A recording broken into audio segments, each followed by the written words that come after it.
ओम शंकरं शंकराचार्यं केशवं बादरायणं सूत्रभास्कृतौ वंदे भगवन्तौ पुनः पुनः ईश्वरो गुरुरात्मेति मूर्ति भेद विभागने व्योमवद्व्याप्त देहा दक्षिणामूर्तये नमः। ओम शांति शांति शांति। वसुदेव सुतं देवं कंसचारूणमर्दनं देवकी परमानंदं कृष्णं वंदे जगद्गुरुं।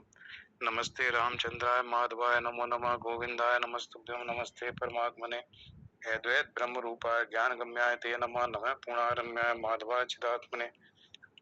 ओम श्री परमात्मने नमः। श्रीमद् भगवद गीता बहुने में भी तीतानि जन्मानि तपचार्जुन तान्यम वेद सर्वाणि नैतम वेद परंतप आजुअपि सन्नव्यात्मा भूतानाम ईश्वर विशन प्रकृतिं स्वामधिष्ठा संभवातात्माया यदा यदा हि धर्मस्य ग्लानिर्भवति भक्ति वार्ता अद्वैतान् धर्मस्य तदात्मानं सृजाम्यहम् परित्राणाय साधूनां विनाशाय च दुष्कृतां धर्म संस्थापनार्थाय संभवामि युगे युगे। जन्म कर्म च मे दिव्यम एवं यो वेत्ति तत्वतः त्यक्ता देहं पुनर्जन्म नैति मामेति सो अर्जुन। वीतराग भया क्रोधा मन में अमोपाश्ता भयभो ज्ञान तपसा पूता मदमगता ये धामां प्रपदन्ते तांसे भजाम्यहम् मम वर्तानुवर्तन्ते मनुष्य का सर्वसाचि। तो अर्जुन ने भगवान से प्रश्न किया छठे अध्याय में 37वें श्लोक में, हे कृष्ण, जिसकी साधना में श्रद्धा है, साधना में श्रद्धा है और पर जिसका प्रयत्न शिथिल है तथा अंत समय में योग से विचलित हो गया, मतलब अंत समय में परमात्मा की स्मृति नहीं आई और प्राण छूट गए, तो वो योग सिद्धि को प्राप्त न होकर किस गति को चला जाता है। तो भगवान से ये प्रश्न अर्जुन ने कहा कि उस जीव की क्या गति होती है जो परमात्मा प्राप्ति में लगा हुआ तो है लेकिन अंतिम समय में मन भटक गया। भगवान ने कहा कि दो तरह के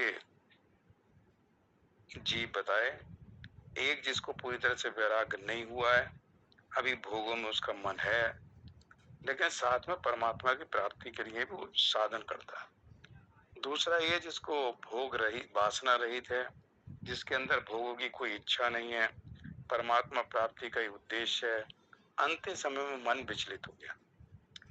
तो जो दूसरा व्यक्ति है जिसका भोग रहित है, वासना रहित है, वो श्रीमान वो योगी के कुल में जन्म लेता है, मतलब स्वर्ग नरक कहीं नहीं जाता, सीधा इस मनुष्य जन्म के बाद में अगला फिर मनुष्य जन्म योगियों के कुल में मिल जाता है। और भगवान ने कहा पौर्व दैहिकम बुद्धि संयोग, पूर्व जन्म में जो बुद्धि का संयोग मतलब जो उसने साधन किए हैं परमात्मा प्राप्ति के लिए उसको प्राप्त कर लेता है, उस साधन से आगे बढ़ता है जहां तक कर चुका उसके आगे से, और तेजी से काम करता है और तेजी से परमात्मा प्राप्ति में दृढ़ता से लग जाता है। दूसरा मनुष्य जिसके अंदर भोगों की अभी इच्छा रह गई है, कुछ वासनाएं उसके अंदर हैं, वो मृत्यु के बाद में स्वर्ग जाता है और बहुत वर्षों तक स्वर्ग में रहने के बाद श्रीमान मतलब जो धनवान व्यक्ति है उनके यहाँ जन्म लेता है, जिसके यहाँ उसको भोगों की प्राप्ति हो सके। देखो भोगों की अभी इच्छा है तो स्वर्ग में, हालांकि स्वर्ग में बहुत समय तक रहा है और भगवान ने कहा है कि हो सकता है उसकी भोगों से अरुचि हो जाए, लेकिन फिर भी अगर रुचि है तो भगवान उसको ऐसे धनवान के घर में देते हैं, सात्विक होता है, जिसके अंदर थोड़ा परमात्मा प्राप्ति का, घर वालों में भी थोड़ी साधन करते हैं, मंदिर जाते हैं, स्वाध्याय करते हैं, सत्संग सुनते हैं, उस ऐसे परिवार में, लेकिन धनवान भी है, ऐसे धनवानों के परिवार में वो जन्म ले लेता है, तो उसको वहां भोग की प्राप्ति भी होती है और साथ में परमात्मा प्राप्ति के लिए भी लगा रहता है। तो अगर वो ऐसा प्रयत्न करे जिससे भोगों की इच्छा बिल्कुल समाप्त हो जाए और केवल परमात्मा प्राप्ति में लग जाए तो छूट जाए, लेकिन साथ में भोगों में भी लगा रहता है, परमात्मा प्राप्ति में भी लगा रहता है, तो थोड़ा सा, तो यहाँ भगवान 44वें श्लोक में उस व्यक्ति के बारे में बता रहा है जो शुद्ध श्रीमानों के घर में जन्म लिया है और योग भ्रष्ट हो चुका था, तो उसको कहते हैं पूर्वा अभ्यासेन तेने। अच्छा ये तो पिछली बार हो गया था, तेने भियते अवशो अपि जिज्ञासुरपि योगस्य शब्द ब्रह्माति वर्तते। तो पहले जन्म में जो उसने अभ्यास किया, जो उसने साधन किया, वो श्रीमानों के घर में जन्म लेने वाला योग भ्रष्ट है, वो परवश भोगा होता, भोगों के परवश होता हो, मतलब भोगों में लगा हुआ भी, अभी भोगों में अभी भी लगा हुआ है, क्योंकि इतना धनवान परिवार है कि हर तरह की सुख सुविधा वहां मौजूद है, उस भोगों के परवश होता हुआ भी, मतलब भोगों में लगा हुआ रहने पर भी पहले मनुष्य जन्म में जो उसने अभ्यास किया, साधन किया है, उसके कारण परमात्मा की तरफ खींच जाता है, मतलब परमात्मा की तरफ उसका मन जो है परमात्मा की तरफ लग जाता है। क्योंकि योग का जो जिज्ञासु है, जिज्ञासु रपि योगस्य शब्द ब्रह्माति अति वर्तते। तो ये होते हैं योग का जिज्ञासु भी अगर है, जिसके मन में योग की जिज्ञासा है, समता की जिज्ञासा है, ऐसा व्यक्ति भी वेदों में कहे हुए शब्द ब्रह्म का मतलब वेदों में कहे हुए सकाम कर्म, उसको शब्द ब्रह्म कहा है। जो वेदों में सकाम कर्म के बारे में जो वेदों में कहा है उसको शब्द ब्रह्म कहते हैं, उसका भी अतिक्रमण कर जाता है। तो कहते हैं एक व्यक्ति ऐसा है जो अभी योग में लगा नहीं है, परमात्मा प्राप्ति में लगा नहीं, अभी परमात्मा प्राप्ति के मन में उसकी जिज्ञासा उत्पन्न हुई। तो यहाँ कहता जिज्ञासु रपि, जिज्ञासु भी, जिसके मन में जिज्ञासा भी उत्पन्न हो गई, ऐसा मनुष्य भी जो वेदों में सकाम कर्म का है वो नहीं करता, उसका अतिक्रमण कर जाता। उसके मन में आता मुझे परमात्मा की प्राप्ति करनी है, अभी जो कामनाएं हैं, जो इच्छाओं के कारण में कर्म करता तो मुझे नहीं करने, पर ऐसा उसके मन में अब विचार आता, अभी किया नहीं है, ऐसे मन में उसकी जिज्ञासा आई कि परमात्मा को प्राप्ति के लिए अब इच्छाओं की पूर्ति नहीं करूंगा, अब बहुत हो गया संसार में, अब मुझे परमात्मा की प्राप्ति में लगना। तो कहते हैं अगर देखो मन में ऐसी जिज्ञासा आने के बाद एकदम से अगर वो सकाम भाव से कर्म करने को छोड़ देता है, तो जो व्यक्ति योग में लगा हुआ है, साधन कर रहा है, वो कितना श्रेष्ठ है इसके मुकाबले। तो कहते हैं जिज्ञासा मन में आने के उपरांत ही अगर ऐसा जिज्ञासा का भी ऐसा फल मिल जाता है कि सकाम भाव से कर्म करना छोड़ने लगता है व्यक्ति, तो जो योग में लग गया, मतलब जिज्ञासा के बाद में योग में लगेगा, तो जो योग में लगा हुआ है वही तो योग भ्रष्ट होगा। जो योग में लगा ही नहीं वो योग भ्रष्ट क्या होगा?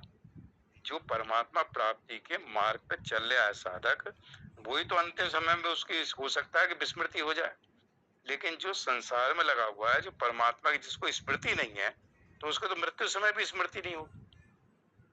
तो विस्मृति स्मृति जो है और विस्मृति उसकी है कि जो परमात्मा प्राप्ति के साधन में लगा हुआ है। तो उसको अगले श्लोक में 45वें श्लोक में भगवान कहते हैं प्रियतनात् यत मानस्तु योगी संशुद्ध किलबिषा अनेक जन्म संसिद्धो ततो याति पराम गतिम। प्रियतनात् यत मानस्तु, तो कहते हैं योगी का, योगी ऐसा योगी प्रयत्नात्, जो प्रयत्न पूर्वक, यत मानस्तु यत्न करता है, मतलब पूर्व जन्म के अभ्यास में इसने परमात्मा प्राप्ति के लिए काफी साधन किए थे, अंतिम समय भोगों से भी विरक्ति नहीं हुई थी, तो अंतिम समय में स्वर्ग चला, स्मृति नहीं रही भगवान की, स्वर्ग चला गया। स्वर्ग में बहुत सालों तक रहने के बाद धनवान व्यक्ति के घर में जन्म हुआ। अब वो धनवान व्यक्ति के जन्म में जो पूर्व अभ्यास उसने किया था उसके साथ वो फिर परमात्मा की प्राप्ति फिर लग जाता। तो कहते हैं ऐसा वो प्रयत्न करता है, तो ऐसा प्रयत्न करते, प्रयत्न पूर्वक यत्न करता, शब्द आया प्रयत्नात् यत मानस, प्रयत्न पूर्वक यत्न करता, मतलब प्रयत्न करता रहता, सत्संग सुनेगा, स्वाध्याय करेगा, थोड़ा बहुत जप करेगा, मंदिर जाएगा, क्योंकि बाकी तो धन उसके पास खूब है, धनवान के घर में हुआ है। तो वो कहते हैं योगी संशुद्ध किलबिषा, उसके जो अनेक जन्म के वो जो है संशुद्धि किलबिषा, मतलब जिसके पाप नष्ट, किलबिष कहते हैं पाप को, संशुद्धि मतलब नष्ट हो गए, शुद्ध हो गए, मतलब पापों से पाप दूर हो गए अंतःकरण में, तो अंतःकरण जिसका शुद्ध हो गया। फिर कहते हैं अनेक जन्म संसिद्ध, जो अनेक जन्मों में सिद्ध हुआ है वह योगी क्या करता है, याति परम गति, वो भी परम गति को प्राप्त करता है। तो एक शब्द है संशुद्धि के लिए। तो पाप क्या है? पाप है कि संसार में बहुत ज्यादा आसक्त हो जाना, संसार में रच पच जाना, मतलब संसार से बाहर निकलने का प्रयत्न ना करना।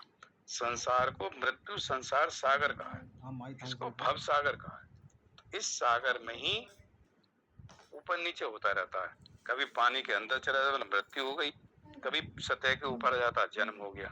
तो जन्म मृत्यु इसी पृथ्वी लोक में, इसी मनुष्य लोक में जन्म मृत्यु को प्राप्त होता रहता है।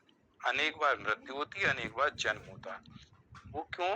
क्योंकि उसके अंदर भी संसार ही संसार है, संसार ही अंदर घुसा हुआ, उसके मन में संसार के अलावा परमात्मा, आत्मा ऐसी कोई चीजें हैं इसके बारे में विचार ही नहीं करता। तो उसके मन के अंदर अंतःकरण में भोग के लिए संग्रह करना, पैसा इकट्ठा करना, फिर भोग करना, भोग के लिए संग्रह करना, संग्रह से भोग करना, मतलब धन इकट्ठा करना, इसमें लगा रहता। भोग संग्रह, मान बढ़ाई, मेरा मान होगा इस संसार में, मुझे लोग बहुत बड़ा मानेंगे।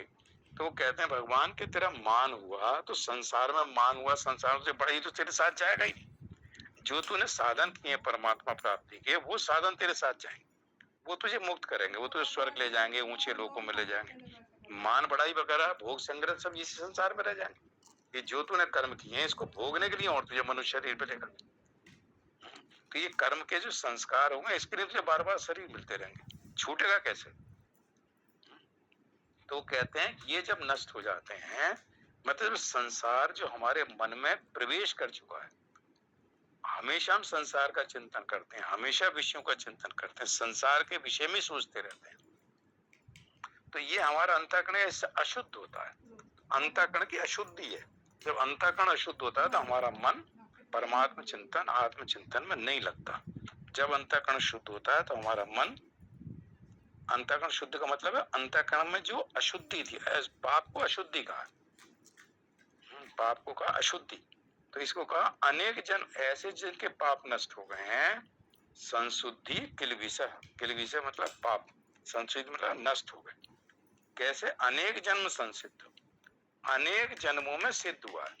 मतलब इससे पहले जन्म में मान लो उसने पुण्य कर्म करे, स्वर्ग गया, तो पुण्य कर्म स्वर्ग जाने पे क्या हो गए? समाप्त हो गए। पुण्य के कारण स्वर्ग गया तो स्वर्ग में पुण्य का फल भोग लिया तो पुण्य समाप्त हो गए। एक आध बार मान लो नरक चला गया तो पाप समाप्त हो गए। एक आध बार अलग अलग योनियों में घूमा तो जो उसने अशुभ कर्म करे थे वो योनियों में, पशु पक्षी योनियों में जाने समाप्त हो गए।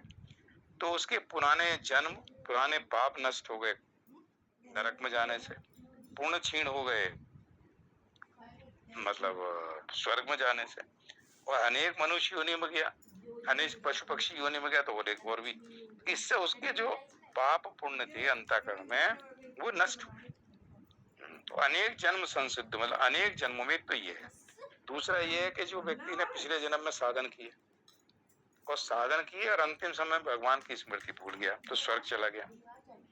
तो एक जन्म हुआ उसका जब पहला मनुष्य जन्म था, फिर स्वर्ग में देवलोक में एक जन्म हो गया, और तीसरा फिर इस श्रीमान के घर में पैदा हो गया, धनवान के घर में, 3 जन्म हुए। तो 3 जन्मों में शुद्ध हुआ, मतलब स्वर्ग में उसने पुण्य भोगे, और फिर पहले मनुष्य जन्म में काम किया उसने परमात्मा प्राप्ति का, तो अंतःकरण शुद्ध हुआ। और जो थोड़ी कमी रह गई तो तीसरा जन्म जब हुआ श्रीमान के घर में, उसमें पूरी तरह से परम, लेकिन उसमें यत्न और प्रयत्न, प्रयत्न पूर्वक यत्न करता है। उसमें उसके अंदर से अगर भोग की बुद्धि खत्म हो जाए, भोग बुद्धि समाप्त हो जाए, तो ऐसा व्यक्ति जो है अनेक जन्म संसिद्धो तथा पराम गति जाति, फिर परम गति को प्राप्त है। देखो परम गति जो है परमात्मा की प्राप्ति है। एक शब्द आया है गीता में गति, और एक आया प्रवृत्ति। तो प्रवृत्ति होती है संसार में अहंकार पूर्वक, मैं ये करता हूँ, मैं ये करता हूँ। तो ये संसार में जो हम करते हैं अहंकार युक्त होकर जब करते हैं उसमें होते हैं संसार में प्रवृत्त, और जब अहंकार रहित होते हैं तो हमारी गति होती है परमात्मा में। जो परमात्मा हमारा, हम में और परमात्मा में भेद बुद्धि नहीं है, अभेद है, दोनों एक हैं। तो उसमें कोई हमें कर्म करके परमात्मा की प्राप्ति नहीं होती। साधन जो करते हैं इससे अंतःकरण शुद्ध होता है।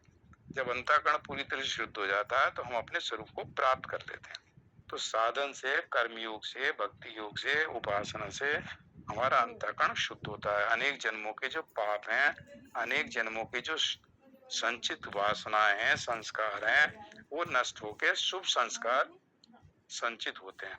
उससे हमारा अंतःकरण शुद्ध होते होते हमें अपने स्वरूप का बोध हो जाता, लगता है कि मैं ये जीव नहीं हूँ, मैं शरीर में रहता हुआ शरीर से अलग हूँ। तो उदाहरण देते हैं उपनिषद में कि जैसे आकाश है तो आकाश सर्वव्यापक है, हर जगह आकाश ही आकाश है। लेकिन घड़ा अगर हमने रख दिया तो घड़े के अंदर जो आकाश है उसका नाम घटाकाश है। तो वही आकाश घड़े के अंदर नाम बदल के हो गया घटाकाश। आकाश वही है, मतलब कोई नया आकाश या दूसरा आकाश नहीं है, बस घड़े के अंदर होने के कारण उसका नाम घटाकाश है। तो घड़ा हमारा जो शरीर है, स्थूल शरीर, इसको घड़ा कहते हैं, घट। तो घट के अंदर जो वो सर्वव्यापक आत्मा है, इस शरीर के अंदर जो आत्मा है, दोनों आत्मा एक ही है, आकाश एक ही है।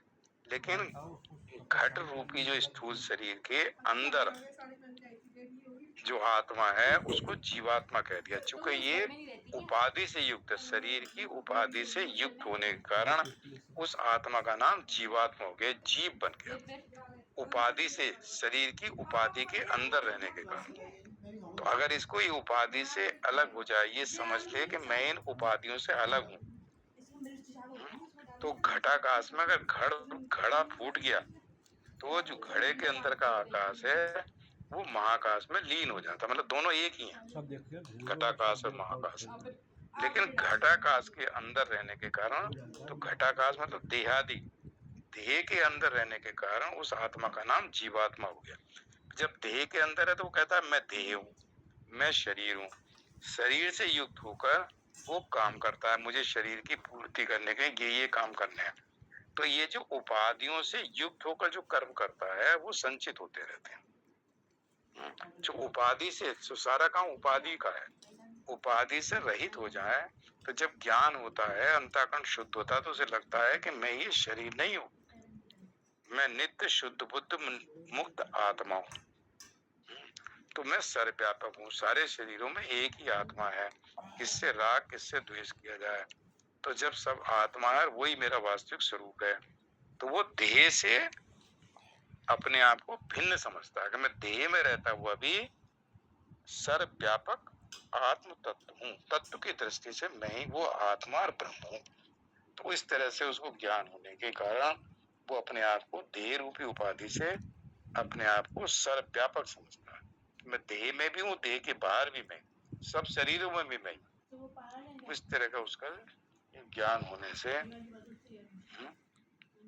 तो अनेक जन्म संसिद्धो ततो याति परम गति। तो उसकी परम गति मतलब गति जो है ईश्वर की तरफ, परमात्मा की तरफ जो होता है उसको बोलते हैं गति। इसमें जहाँ गति शब्द आएगा तो अहंकार रहित, मतलब वहाँ अहम भाव से गति नहीं हो सकती। अहम अगर है तो संसार में है, मतलब अहम का मतलब मैं, तो मैं शरीर में हूँ। जब मैं और शरीर इनसे अपने आप को भिन्न समझता, मैं समाप्त हो जाता है, तो उसकी गति परम गति, मतलब श्रेष्ठ गति को प्राप्त। श्रेष्ठ गति क्या है? परमात्मा की प्राप्ति। तो ऐसा व्यक्ति उस परम गति को प्राप्त हो, परमात्मा को, ब्रह्म को प्राप्त हो जाता। तो ये भगवान ने उस व्यक्ति के बारे में बताया। ओम पूर्णमदः पूर्णमिदं पूर्णात् पूर्णमुदच्यते पूर्णस्य पूर्णमादाय पूर्णमेवावशिष्यते। ओम शांति शांति शांति। श्री कृष्ण अर्पणमस्तु। हरि ओम तत्सत्। जय श्री कृष्ण।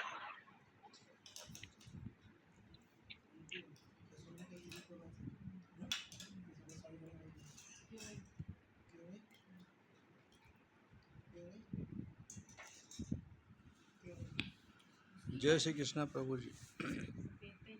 जय श्री कृष्ण। आवा माता जी, राधे राधे।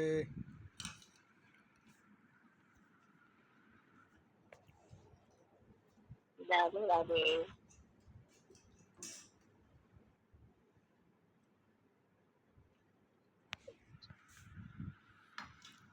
भाई सुनाइए कोई बढ़िया सा। बढ़िया सा तो आता ही नहीं मेरे को, तो पता है आते हो। आप वर्मा जी भजन के साथ बढ़िया और लगा देते हो। तो सारे भजन भजन भजन भजन और भोजन का तो याद है ना वर्मा जी? हाँ, दोनों एक ही राशि के हैं ना। भोजन में मात्रा लगी है भाग के ऊपर, और भजन जो है मात्रा रहित है। तो मात्रा रहित का मतलब है कि भजन जो है आप 24 घंटे कर सकते हो, लेकिन भोजन मात्रा सीमित मात्रा में करना चाहिए। जो उसमें भोजन भाग की ओर मात्रा लगे, मतलब सीमित, तो भोजन सीमित है और भजन असीमित है, उसमें कोई मात्रा नहीं लगाई भगवान, मात्रा रहित है, जी अमात्र है वो। मात्र।